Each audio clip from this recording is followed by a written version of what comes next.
Hello, everybody, and welcome back to Ethelor Plays Go. Today, I have something a little bit interesting for you all. So hopefully you've been able to play a couple of games, either if it's Atari Go or being able to play online. Maybe you've won, maybe you've lost. Who knows?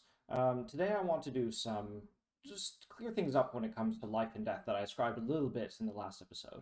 If you remember, last episode I explained a bit about Ko. I explained a bit about life and death, uh, capturing stones, and counting the game. So one thing that I mentioned towards the end is that being able to understand what's alive and what's dead is important to count, because otherwise you don't know what to count. There's this proverb that if in doubt, play it out. So if you're unsure in the game, it's always recommended that you just keep playing until it becomes clear to you, but you and your opponent. But what are some ways that we can think of to improve our skills? And one way to do that is to go through some different examples. So normally in these examples, it's black to play, but let's consider what happens if either side gets to play first. So here we have white's group, which is in the corner, and black's group has surrounded white. So as we say, we want to get two eyes. And so let's say that black plays or white plays first. How can white make this group, this corner group here, in the corner live? So as we all know, we want to make two eyes, so white can just play this d9 move and live. The reason why it lives is because white has two separate eye spaces, and even if black continues, not here, removing the last liberty, white plays away somewhere. As I explained in the last episode, playing another move elsewhere on the board like this is normally when we're analyzing games, and this just represents playing a move elsewhere. And black cannot play in c9 because it immediately gets captured because there's already another eye space at A. So okay, this will come to another proverb that your opponent's good move is your good move. So we saw that white playing d9 would live. So what happens if black plays there first? Black will get to play d9, and then how does white make two eyes? Well, consider that maybe we can try and make two eyes with c9. I hope you immediately realize that white has only one liberty left, and as we mentioned with capturing, if your move were to remove the last liberty on a group, even if it's on the inside of the group, that will capture. So if black plays a9, then that captures white. So oh no, white seems to be struggling to make a living group. So what happens if we play e9? Well, hopefully the keen eye amongst you will also realize that's also immediately into Atari, so black can just capture. What this means is that d9 kills white stones on the inside. They are now dead, and at the end of the game, they'll be removed and put into the opponent's territory, as explained in the last video. If that's something that you missed, then I recommend going back to the last episode and having a look at that.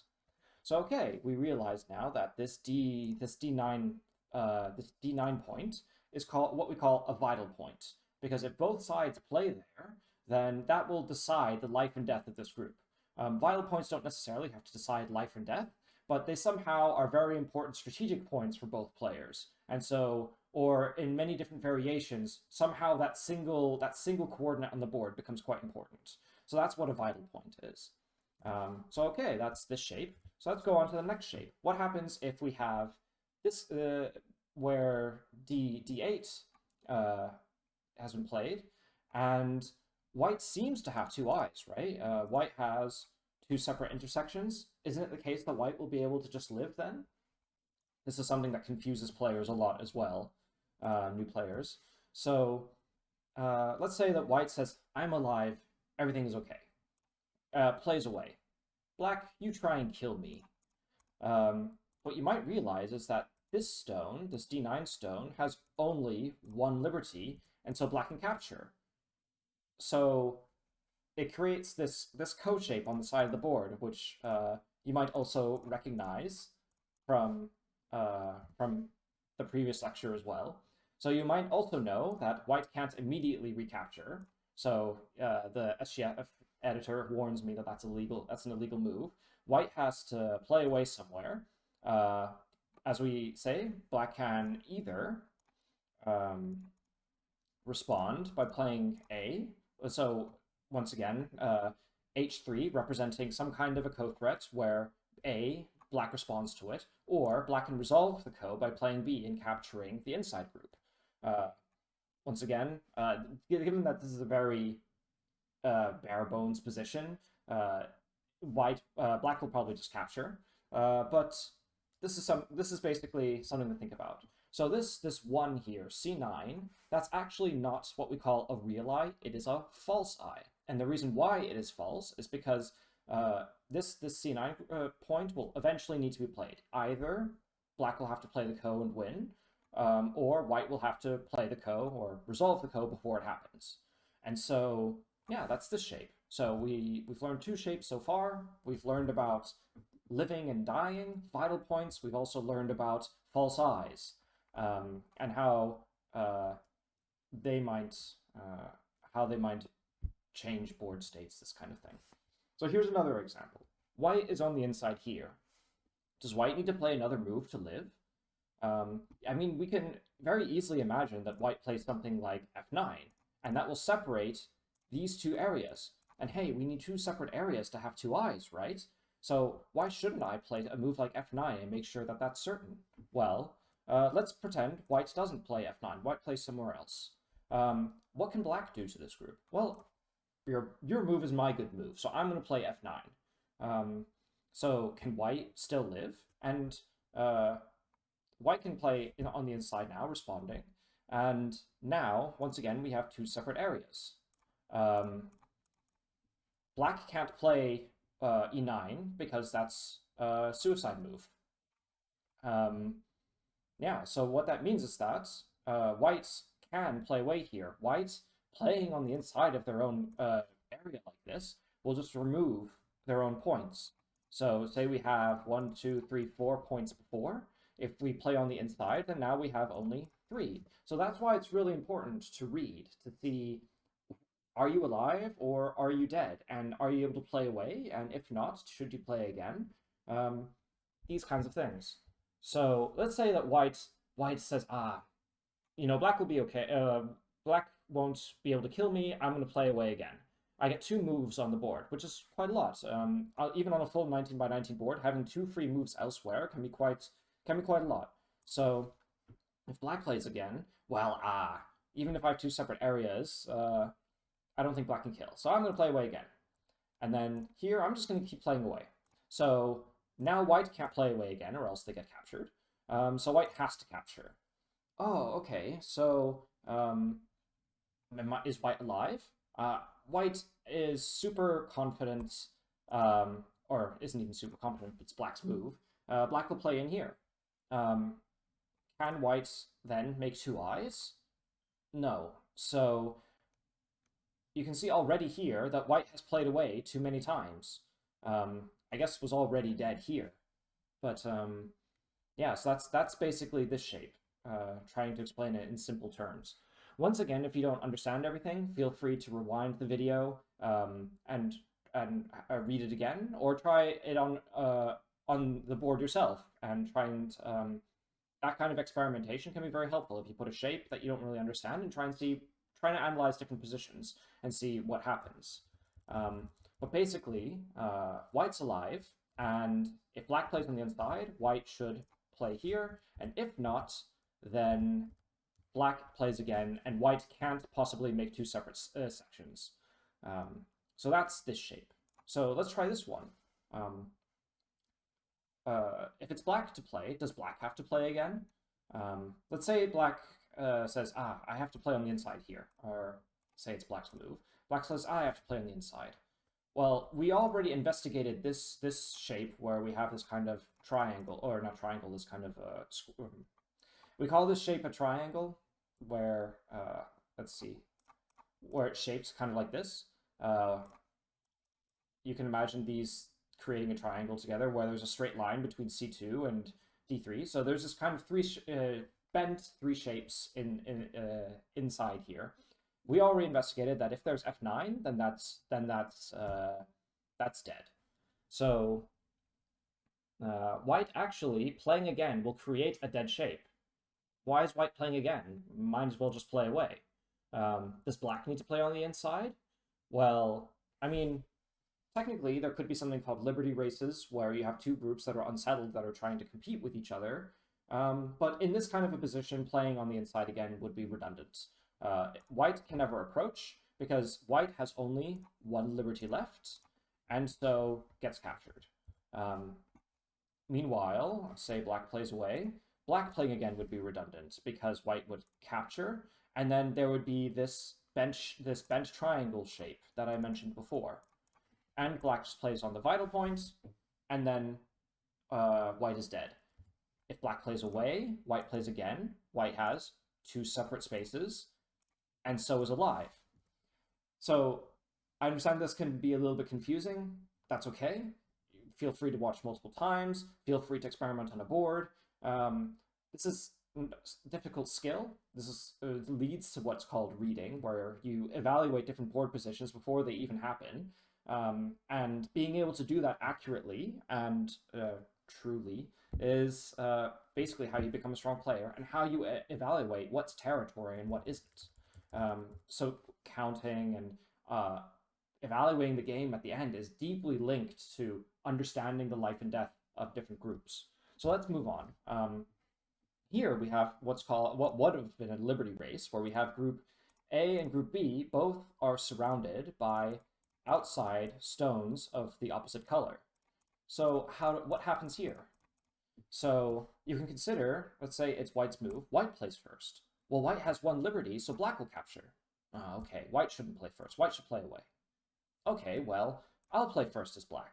Oh no, but white captures. Ah, that's weird. Okay, so that means that neither player, because if either player goes first, they'll capture the other group, or they'll get captured rather. So, that means that neither player should play, that we should both play on other parts of the board. What that means is that both of these groups now, they will never get taken off the board. Technically, they're not alive or dead because they don't have two eyes, but also they're able to. This is called being in Japanese. It's called dual life or seki. That means that if either player plays first, then they end up dying, and so neither player plays, and these stones stay on the board. And in different rule sets, say that's their, for instance, they both have one eye or something. Whether those eyes and insides get counted as points depends on what rule set you're playing in. But yeah, so that's basically Seki, and yeah, we can move on to the next shape. So here, once again, hopefully we're coming out to understanding vital points. Instead of having this three triangle shape that I mentioned before, now we have what's called a farmer's hat or Tetris shape, where we have this fourth C9 intersection. So if white plays first, white's able to play at D9 and is able to make three separate areas, so they're definitely alive. They even have one extra eye, even though it's unnecessary. And if white plays away, then black can play on this vital point. White plays away, and can... Yeah, that's basically how you would remove all those liberties. Basically, in a game of Go, we all understand, oh, okay, this has one eye, this is dead. But in the case that there is some kind of an unsettled position, like I described earlier, so we have something like this, then maybe those extra liberties are important and can decide liberty races. I don't expect you to understand how to evaluate liberty races. Those are also super complicated, and understanding how different positions resolve is important even as you approach very advanced play. Hopefully that's becoming a common theme, where when you're a beginner, you don't really understand, and you understand more as you go along, but even advanced players will have trouble fully evaluating the game. Go is not solved, it's a skill, and as we learn these different kinds of shapes, we develop that skill. So yeah, that's this Tetra shape, and now let's move on again. Okay, so let's start. Does white need to play? Say white plays here. How can we turn this into a false eye? Of course, at any time, if you ever feel confident to evaluate this, feel free to pause and to think, oh, how would I do this? Say black plays d2, then this eye becomes a false eye, because if black plays b1, white will either have to resolve the code before it happens, or fight it, and maybe black can win it. Say that white resolves it, then black will take this last liberty, and then white will only have this one on the inside, and then white will play away, black can capture. White can't take their own liberty away, so they can't play this illegal move. Yeah, once again, the SGF editor is confused about this. When I say SGF, that means I think it means simple game file or something. So it's just an editor that we use to investigate different positions. So okay, even if white plays first, this is dead. If black plays first, they might think playing f1 is important, but we've already established that if white plays f1, then this d2 move kills, and also because it's a symmetrical shape, even if they play on the other side, it also won't work. What happens if e1? Well, I hope you realize as well that these are both false eyes, because if black plays either A or B, then eventually white will have to fill these liberties here. And so they're not real eyes. Let's move on again. So what about here? What do you think? Let's say white plays first. Say we play something like this. Then, well, white doesn't have two eyes. This empty intersection here, that's not even a false eye, it's just a liberty. So okay, that doesn't work. What if white plays here? Then, say black drops down, white will Atari, and black can't escape. After dropping down like this, there is nothing that black can do to save those stones. And so if white gets to play first, then this g2 move is really important. Black might say, oh, I want to make points on this side of the board, and so we'll play Atari. Now, both of these stones here are in Atari, and so white will play. Say white cuts, then black will play, and will then subsequently kill this stone here, or this group here. So that's why white has to capture, and then say black tries to play here, then what do we do about this life and death situation? Does white have to play g1, or can they, for instance, cut here? If g1, then fill, not two eyes. So two eyes, maybe we have e1 and e3, and then capture. Oh no, there's a ko. So once again, this game will just continue. But the answer was really just that white has to play g2 before they can start thinking about being alive. And then they are basically alive so long as they respond, but they might think about playing away. Yeah, so they're alive here. Or more like this. All right, and then finally, now we have bigger eyes. Here we have a whole 5 intersections. So maybe you're starting to realize that playing at the center of these kinds of shapes is the vital point. So say white plays here, then we have 2 separate spaces. So 1, 2, 3, and 1. So okay, that seems okay. So white's alive, we'll play away. Well, what if black plays there? White's good move was my good move. If we play here, this goes back to this tetra shape that we were talking about before. We know that A is already on the vital point, so that's dead. And what about if black plays over here? Let's say black plays away. White can make 2 separate eye spaces, therefore black should play e9. And then what happens? Say white starts filling liberties, well, okay, captured. Tanuki, or tanuki means to play away in Japanese. So black can play one more time, and if white captures, then once again we come back to the shape here, where we have bend 3. And so we can just play on the intersection, white is dead. And so I hope that you realize that as we were moving up to more and more advanced examples, we were using shapes from previous examples to help us understand and to not have to think too much about every position. And so as you come to see many, many examples, then this is what is going to develop your Go ability. You will be able to understand what's territory, what's not, what needs your attention, what you can leave alone. It means you can play more efficiently. It means you can play strategically. And this is now your next step on your Go journey. And so now what I want to do is I want to show you another resource that you might use to develop this ability. All right, so we're going to do some life and death problems. There are different resources, and I'll probably cover them in another video, but this is a good one for beginners. It's called Tsumego Hero, so tsumego-hero.com, and it has, what's nice about it is that it has many different collections of life and death problems that you can do.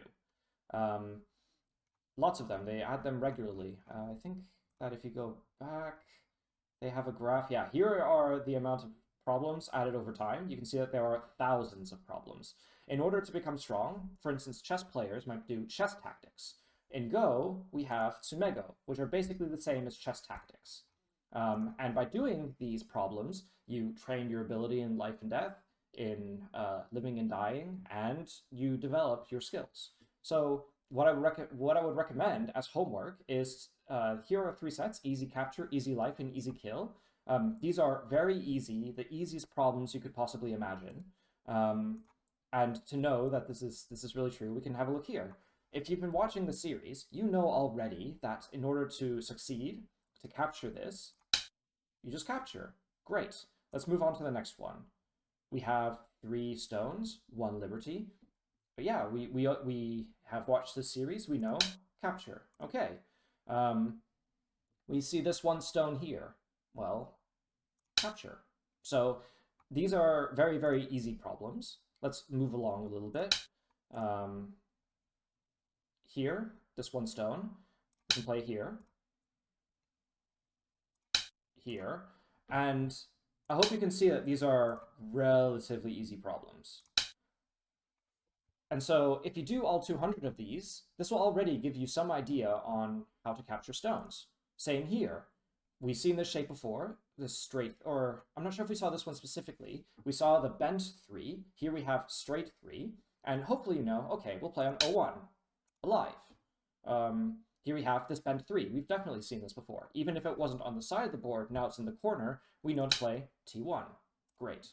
Let's move to the next one. So once we have straight 3, but now we're in the center of the board instead of on the side, but that doesn't change anything. We'll just play here. And now here we didn't investigate this straight 4 shape. And in order to live, we want to make 2 separate intersections. We can play A19 or D19, but those seem to take our own liberties away. That doesn't necessarily give us 2 separate spaces, whereas B19 gives us 2 separate spaces. This is an interesting shape. If we play P2, then black will play P1. Black's good move is my good move, so I'm going to play P1. Oh, they play P3. What happens? If black plays P2, then these will become 2 false eyes. White will eventually have to fill these this Q1 liberty, because if black has P2 and plays S1, then these stones will be an Atari. You'll need to use your visualization ability to see that. Hopefully this is something you've developed a little bit by now, but yeah, this is basically what you do. Or say we go into easy kill, then it's the same idea. Bent 3, A1, vital point, vital point. And so if you do a lot of these problems, you will start to develop your skills. So I think that if you do all 600 of these problems, oh man, if you haven't played online already, after doing all 600 of these, you are going to be trashing opponents. You will be so much stronger than them. I can't even begin to, it's very easy to underestimate how much stronger doing these things make you. Even as you become more advanced, even at my level, if I'm really serious about improving, then I'll be doing these every morning. I recommend not doing very hard problems at first, and setting up a routine, doing them 5 minutes a day. And if you keep at this, then you'll become quite a strong player in, say, a month, and you'll improve very, very quickly. A lot of players don't like doing life and death problems because of the reading. It can be uncomfortable, especially if it becomes difficult. But if you start easy, you work your way to difficult problems, you ask for help when you're stumped. Hopefully you took the advice to either join a Discord server or join a club in real life. That will help you a lot. And also, yeah, feel free to message me. I'll try, especially while I'm a small YouTube channel. I'll be happy to respond to any questions that anybody has. Anyway, that's everything I want to show today about reading, life and death problems. And yeah, I hope that you enjoy this and that this makes you a stronger player. And I will see you in the next video.